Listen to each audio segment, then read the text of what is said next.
Proactive versus reactive. Which is best? During times of emergency, you can either choose to be proactive or reactive. The difference is that by being proactive, you are more in control of the situation. If you're reactive like most people, your awareness level is low. Sudden acts of violence that seem to spring out of nowhere can take you by surprise because you're unaware of what is going on around you. There are thousands of people who have been victims of thefts, rape, robberies, and murders, all because they weren't aware of their surroundings. All preppers should remember this mantra. If you're not looking for it, you won't see it coming. Look out for things that seem off. The first step to raising your level of awareness is to look out for things that may seem amiss or out of the ordinary. During a time of crisis, crimes will skyrocket. Even during peacetime, criminals are constantly looking for an opportunity to strike, and they want an easy victim. It's going to be someone, but you don't want it to be you.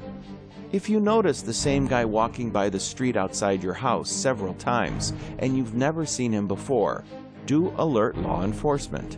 Do not assume he's a landscaper. Something is amiss, and you need to be proactive.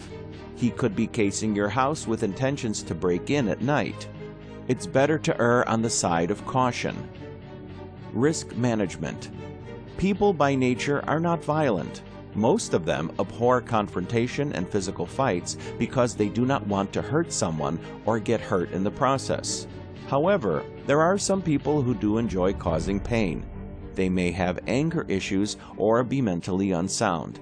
Burying your head in the sand and thinking that Mahatma Gandhi's nonviolent style is the way to go will probably mean that you could end up as a victim.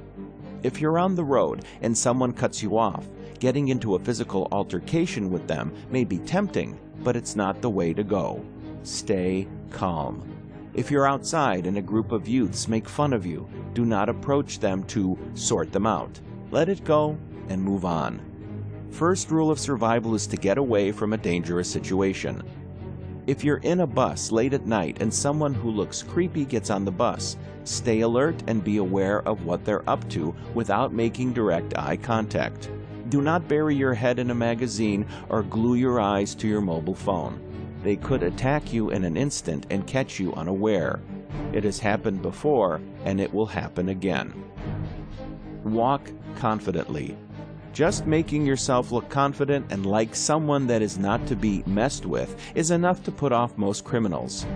The man who walks upright and scans his surroundings confidently gives off the air that he can handle himself. Criminals will steer clear of him because he doesn't seem like an easy target.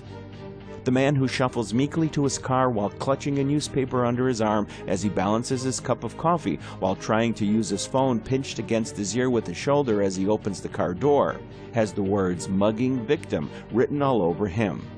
Act brave, look tough and be alert, even if you're quaking in your boots. Presentation really matters. Teach your children well. Teach your children not to trust strangers. If someone calls the house pretending to do a survey and the kid answers the phone, they shouldn't disclose if there's no one at home, or mention that their mother is busy doing the dishes at the moment and there's no other adult around. It could be someone planning to rob the house. The people that your kids meet on the internet can pose serious threats too. Be very aware of whom they're chatting with online. Don't be too trusting. Last but not least, never be too trusting. No good deed goes unpunished. The guy having car problems by the road may have accomplices who carjack you the moment you step out to offer assistance. If you told a few of your neighbors that you're storing food supplies in case of an emergency, they'll probably laugh at your paranoia. However, when crisis strikes and there's a food shortage in your area, guess who is the first person they're going to think of approaching or robbing? Yup, it's you. Be careful of what you tell others. There can be severe consequences. To wrap it all up, just know that during a crisis, you need to be extra vigilant and aware of what's going on around you. Stay alert, and you'll be much more likely to pick up on little things that just don't seem right. Your gut instincts will guide you. Listen to them. and you'll probably be safe.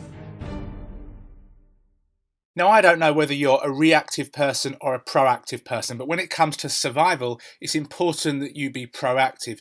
Now, there's a link below this video, and I want to ask you to click on that link because that's going to take you to a page where you can learn how you can actually be proactive by getting something that Navy SEALs actually recommend as their #1 survival gear. So if those guys recommend it, then of course we recommend it as well, and we think it's important that everybody has the chance to check it out. So click the link below this video and make sure you check out Navy SEALs #1 recommended gear for survival preparedness.